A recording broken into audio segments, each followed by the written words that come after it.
Mga boss, nakita nyo na ba itong listahan ng Time Magazine? Yung listahan na to, ito daw yung best companies sa buong mundo. Kumbaga, ito yung mga pinaka-okay, pinaka-magaganda, the best niya ng mga kumpanya So kung magtatrabaho ka, dito ka pumasok, ito piliin mo. Kasi best companies nga daw O ano daw yung best company sa Pilipinas, nakabilang dyan sa world's best. O andyan yung Ayala, SM, Jollibee, Aboitiz, Robinson, PLDT, tsaka Pure Gold. O sinabi naman, best company, hindi best employer. Paano naging best yung mga putang inang kumpanya na yan? Karamihan ng mga manggagawa dito sa mga kumpanyang to, napakababa ng sahod, tsaka provincial rate, contractual, nasa agency. Hindi makuha yung full benefits tsaka privileges bilang manggagawa. Kasi nga, contractual numero uno mang ape ng mga manggagawa itong mga demonyong kumpanya na to, di ba? O halimbawa, Robinson.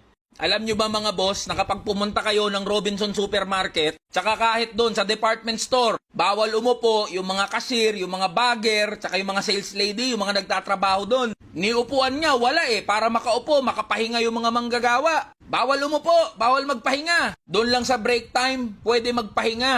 Isipin nyo yun mga boss, 8 oras na nakatayo, walang upuan, walang pahingahan. Dire-diretso magtrabaho, tapos mga naka-heels pa yung mga yan O anong best company doon? Ginawa na ba mismo ng mga Gokong Wei yan, yung may-ari ng Robinson? Inubukan na ba nilang tumayo, 8 oras, dire-diretso, walang pahingahan? O putang ina, anong best company doon? O itong Pure Gold. Di ba lagi nagte-trending yung Pure Gold? Dahil sa mga hindi makatarungan na requirements? Para makapagtrabaho ka lang sa Pure Gold, miski bagger o janitor, hahanapan ng college degree diploma para lang makapasok dyan sa Pure Gold. Tas magkano isa sahod? Barat din, napakababa din, provincial rate pa. O itong Jollibee, isa rin yan. Pare-parehas naman presyo ng Chicken Joy kahit saan ka pumunta.